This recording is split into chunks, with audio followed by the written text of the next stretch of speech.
Queridos irmãos, uma boa tarde a todos. Estejamos em paz. Meu nome é Silon, trabalhador do Bezerra de Menezes. E nesta tarde, vamos agradecer ao meigo Nazareno Jesus, as messes de amor que Ele faz chegar até nós, para que possamos caminhar com mais segurança, com mais serenidade, com mais esperança em nossos corações. Estas messes de amor são em formas de energias balsamizantes que nos fortalecem para que prossigamos na nossa jornada reeducativa. Agradecemos a esses queridos irmãos espirituais que nesta tarde nos amparam, nos protegem e nos orientam. Então, o tema que trouxemos para a nossa reflexão na tarde de hoje é o homem do passado e a sua trajetória cósmica. Falar do homem do passado é narrar a história da humanidade, a historiografia da humanidade, aquilo que já aconteceu. De uma certa maneira, existe uma farta documentação. Falar do homem do presente também se torna um pouco mais agradável em função também da farta documentação que temos.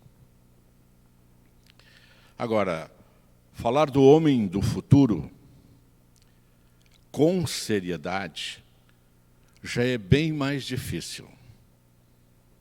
Imprevisível é fazer um exercício de futurologia. É tentarmos, às vezes, até adivinharmos o que vai acontecer. E a esse respeito, nós ouvimos do Haroldo Dutra uma história bastante curiosa, que ele conta que aconteceu na terra da senhora mãe dele, sobre um vidente que fazia previsões. E falar do futuro é fazer previsões, é fazer-nos profecias. Diz que naquela época não havia ainda aparelhos de ecografia, tomografia computadorizada, todos esses equipamentos tecnológicos. Então, as senhoras, quando engravidavam, elas não sabiam se o nenê que viria era menino ou menino. E era de praxe procurarem esse senhor que era vidente para fazer uma consulta, e ele dizia se era menino ou era menino. Se ele dizia para a senhora que estava grávida que ela ia ter um menino, ele tinha um caderninho que ele anotava os dados, e ele anotava ali, menina, e deixava. Então, se ele dizia para ela que era menina, ele anotava menino. Então, isso já dava para ele um acerto de 50% nas previsões dele. Quando uma dessas senhoras voltava lá, ele sabia que alguma coisa não havia dado certo. Aí ela pedia explicações para ele. O senhor disse que o meu bebê seria menino, e veio uma menina. Aí ele olhava para ela e disse assim, eu disse que era menino? Não. Eu disse que era menina. Vamos olhar as anotações. E iam olhar as anotações e estava escrito, ó, está anotado, menina. Então, ele acertava já 50% das suas previsões. Assim fica um pouco mais fácil, né? Queridos irmãos, voltando ao nosso tema, nós sabemos que os seres da criação tiveram um princípio que se perde na eternidade. O problema das origens escapa do conhecimento dos seres humanos. Somente Deus existe de todo sempre, segundo os ensinamentos da doutrina espírita. E o problema das origens, os próprios espíritos superiores evitaram de abordar esse assunto. Por quê? Naturalmente, em função do atual estágio da humanidade. Mas mesmo nessas épocas remotas,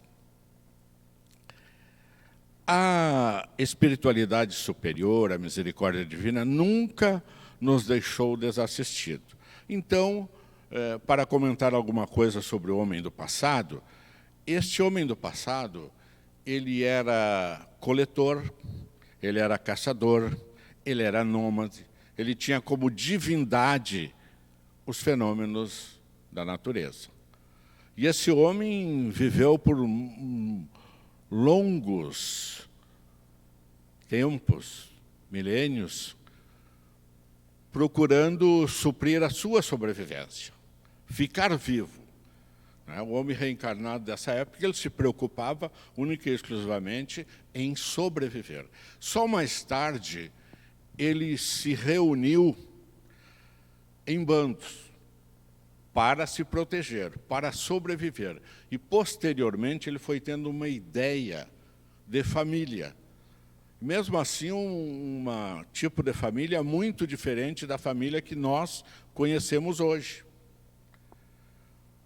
Mesmo preocupado no seu tempo com a sobrevivência material desse homem, o plano maior sempre enviava espíritos superiores, espírito com amplo conhecimento, para auxiliarem, para mostrarem uma direção a este ser que ali estava encarnado.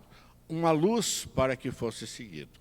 E o homem vem avançando moralmente, embora a gente ouça muito dizer que o homem não cresce moralmente, que moralmente nós estamos muito atrasados. Nós estamos avançando. É verdade que o processo é lento, mas nós estamos avançando moralmente. Em torno de 2.400 anos antes de Cristo, a Terra teve o privilégio de receber Sócrates, um dos espíritos mais parecidos com Jesus. Vejam que já haviam se passado milênios, da criação do homem, e esse espírito ele veio para traçar uma diretriz pensamental para o homem daquela época. Esse espírito falava em reencarnação, em continuidade da vida, e ele permanentemente mantinha conversações com os espíritos que o acompanhavam. Ele falava em moralidade, ele falava em vida espiritual, e ele vivia, exemplificava, como Jesus, aquilo que ele ensinava nas ruas de Atenas. Mas como tudo tem que começar de um ponto, a chegada do Mestre na Terra foi, sem sombra de dúvida, o ponto de luz irradiador para toda a humanidade. Foi o que mudou a caminhada do Espírito em direção a um padrão de moralidade diferente ao que se via até então. Quando ele chegou, naquela época, vivia-se ainda o quê? Praticamente a lei de Talião, que era, sem sombra de dúvida, já um avanço das leis que existiam naquela época. Porque naquela época, antes da lei de Talião, acontecia o seguinte: se o espírito havia agredido alguém e lhe cortado um braço, a família daquele iria lá e às vezes dizimava toda a outra família em função de que um membro da sua família havia perdido um braço. Então a lei de Talião veio dizer, olho por olho, dente por dente. Se alguém havia tirado o braço dele, ele tinha o direito de ir lá e tirar o braço de alguém daquela família. Então, queridos irmãos, Jesus veio trazer um novo ponto de luz para a humanidade, porque ele veio falar de tolerância, ele veio falar de perdão, ele veio falar de fraternidade, ele veio falar de acolhimento, de se preocupar com os outros. Então ali se gerou um novo caminho, uma nova era para a humanidade. É verdade que vai demorando um pouco, mas vai se sedimentando em cada um. Lentamente esse aprendizado espiritual, moral, consciencial, ele vai se agregando no patrimônio espiritual de cada um. E há a necessidade de tempo, de espaço, de vivência, daquilo que vai se entendendo cognitivamente, intelectualmente, porque a natureza não dá saltos. Emmanuel, no livro Roteiro, ele nos convida a observarmos quanto a criatura humana já melhorou. Moralmente, quanto ela já melhorou, mas também quanto ela ainda tem que andar. Ele nos alerta para isso.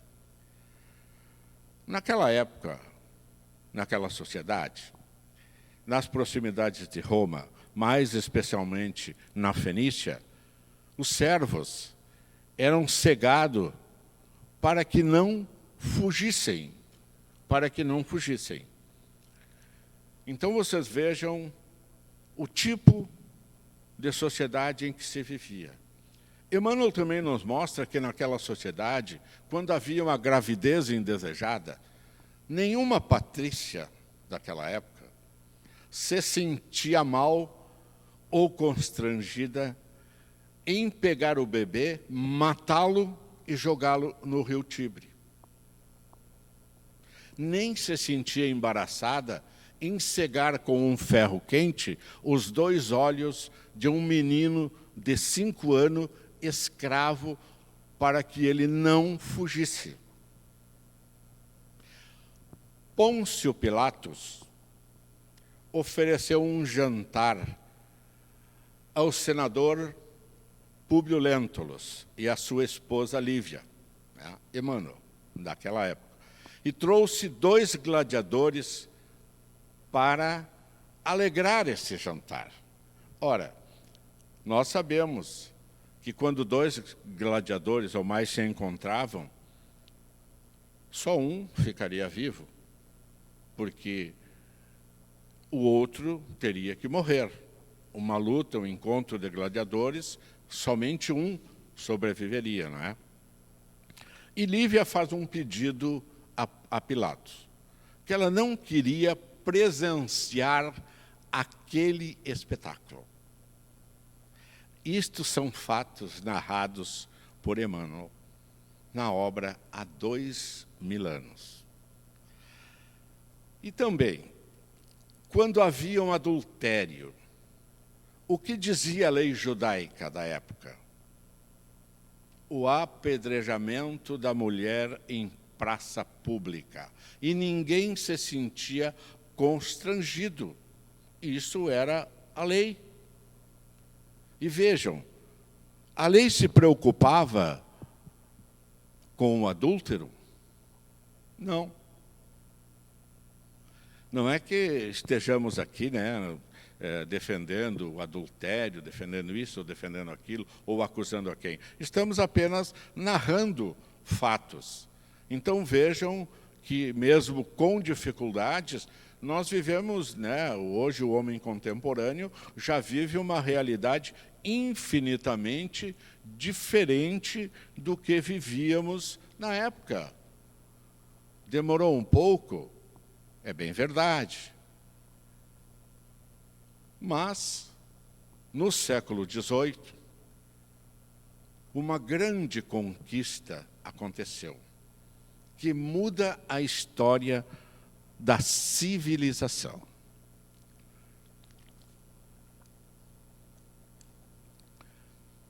Foi a Declaração dos Direitos Humanos, par e passo com a Revolução Francesa.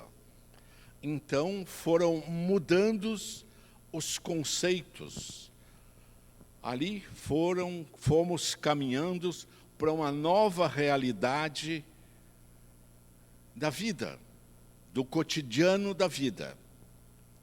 E esse processo de evolução moral, ele vai sempre se aprofundando. Ele vai se aprofundando, por quê? Porque ele é uma programação da espiritualidade superior. Há uma fatalidade em tudo isso. Está definido. Por quê? Ele vai se aprofundando porque chegarão seres com uma nova visão de vida, com uma nova visão de mundo. Não chegarão anjos, é bem verdade, mas sem dúvida que os ensinamentos de Jesus são também para estes momentos. São também para a época atual, são para a época, né, do homem contemporâneo. Por quê? Porque o homem tem uma imensidade de recursos para vivenciar, para se atualizar. É verdade que a parte da materialidade, ela é muito forte, ela é muito pesada, ela é muito agressiva em cima do ser contemporâneo. E o homem de agora, o contemporâneo, o homem atual, ele terceiriza esta parte religiosa para outras pessoas fazerem por ele. Esta parte espiritual que ele deveria dedicar a sua vida, a uma parte de sua vida, a olhar, a vivenciar, a sentir, porque este é o crescimento. Infelizmente, ele terceiriza para as religiões. E nós sabemos, aí está a comprovação, não estamos a comentar mal de religião nenhuma, mas muitas se atrapalharam, se equivocaram, se materializaram em excesso. Né? Então, queridos irmãos, o homem do futuro, este homem, ele será um homem espiritual. Ele será um homem espiritual, moralizado. Aí então surge um questionamento. Então devemos abrir mão das conquistas materiais? Não. Nós já fizemos isso. Nós, seres que já reencarnamos tantas vezes, nós já fizemos isso e não deu certo. Nós já nos encerramos nos mosteiros. Nós já vivemos para a vida contemplativa na Índia, na China, e nada disso funcionou. Nada disso deu certo. Porque o homem tem que se voltar para dentro de si. Todos os dias, o homem tem uma oportunidade renovada a cada manhã. Ele abraça o reino de Deus ou abraça o reino da terra. Ele faz esta escolha. Né? E quando vivemos uma vida de contemplação, encerrada em mosteiros, nós estamos nos afastando da problemática da nossa vida. E isto não é solução. É no dia a dia.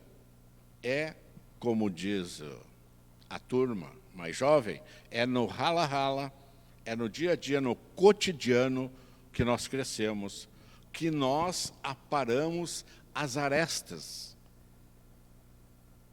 É que nós vamos desgastando essa problemática, porque esta escola, esta universidade, ela existem disciplinas a serem cursadas. E é aqui que nós temos que cursar. Por isso existe tanta diversidade no mundo terreno. A evolução não é destruir o que já foi feito, o que já foi conquistado, e sim vivermos adequadamente cada uma destas conquistas. A forma material, o crescimento material, é importante que ele evolua, pois o ser imortal necessita usufruir disso. Ele veio aqui, inclusive, para crescer a parte material da terra, as formas, embelezar a terra. O que é necessário e que às vezes nós vimos que o homem ainda não entendeu, é que ele deixa de lado, ele deixa de embelezar o ser espiritual e ele necessita fazer essa opção primeiramente pelo reino de Deus, que o reino da terra o chegará por acréscimo da misericórdia divina. Então, ele embelezando esse ser interior, o ser espiritual, ele tem amplas condições de viver o reino material que por Deus foi permitido ser colocado à sua disposição. Então, embeleza o ser espiritual para que ele viva as belezas do ser, da parte material que está estabelecida na terra. Então, o ser espiritual vai vivenciar aquilo ali, sempre pensando no outro. Me recordo que Chico Xavier, num Pinga-Fogo, em 1971, disse, logicamente inspirado por Emmanuel, segundo ele falou, que se não nos envolvêssemos em nenhuma grande guerra, muitos recursos tecnológicos estariam sendo preparados para a Terra. Vejam, é o que nós estamos hoje vivenciando. Como está chegando novas conquistas, né, na parte da física quântica, na parte da tecnologia da informação, né, na neurociência, enfim, todas as ciências crescem para que o homem tenha condição de caminhar moralizado em direção ao futuro. O homem do futuro é um homem espiritual. A evolução está baseada na cooperação, na colaboração, e não na competição, como nós erroneamente praticamos, como nós erroneamente vimos. A evolução está embasada na cooperação e não na competição, como nós viemos fazendo. E me atrevo a dizer, claro que é uma interpretação pessoal, que a globalização é, sem dúvida, uma ideia e uma meta da espiritualidade superior. Claro que a globalização ainda está na globalização exploração, mas um dia será a globalização cooperação. Então, significa dizer, né, porque lá nas profecias do Velho Testamento, Isaías, se não estou enganado, disse que haveria, num determinado tempo, um só pastor e um só rebanho. Então, eu entendo que isso é uma espécie de globalização. Haverá produção numa determinada região que enviará para outras aquilo que aquela outra não produz e vice-versa. Então, há uma globalização neste sentido. Mas, para isso, o homem terá que ser mais espiritual, terá que estar muito mais moralizado. Claro, nós achamos difícil isso? Sim, sem dúvida que isto é difícil.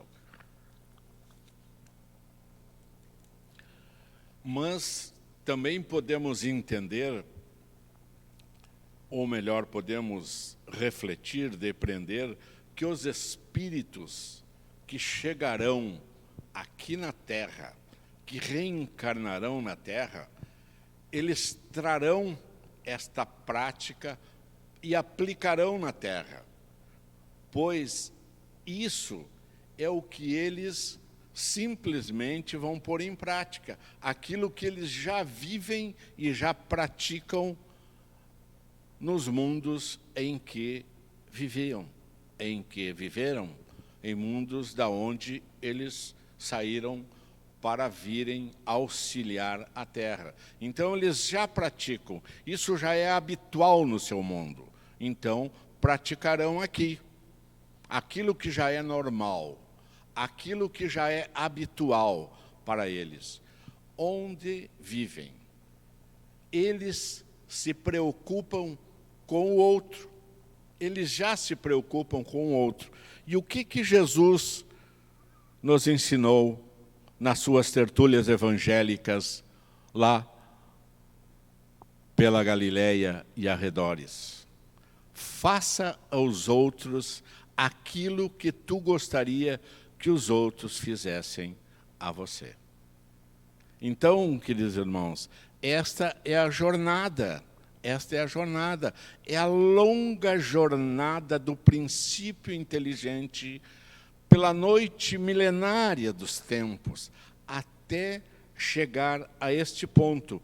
E continua a sua jornada reeducativa, porque o espírito imortal é cidadão do universo e vai continuar a sua jornada em busca deste desiderato, deste objetivo.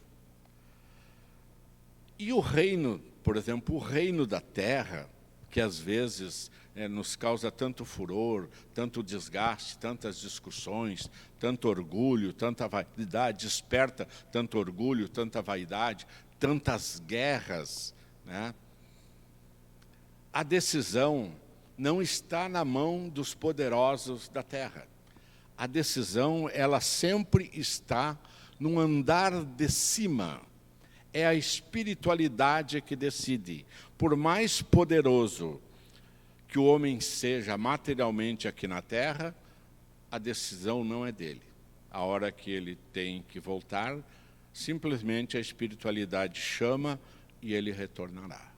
Então, queridos irmãos, vamos buscar o reino de Deus, para que esse homem espiritual, esse homem do futuro, possa rapidamente conviver entre nós.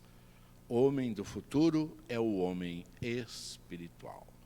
Que a luz e a paz do meigo nazareno Jesus envolva e esclareça nossas mentes, dulcifique os nossos corações, os nossos sentimentos, para que possamos envolvermos a todos, para podermos darmos a nossa contribuição e nos reeducarmos na caminhada cósmica. Somos espíritos imortais que temporariamente estamos reencarnados num curso, num aprendizado, e temos dia e hora para retornarmos à pátria espiritual, que é o nosso verdadeiro lar. Muita luz, muita paz e muito amor em todos os corações. Fiquemos com Deus. Graças a Deus e que assim seja.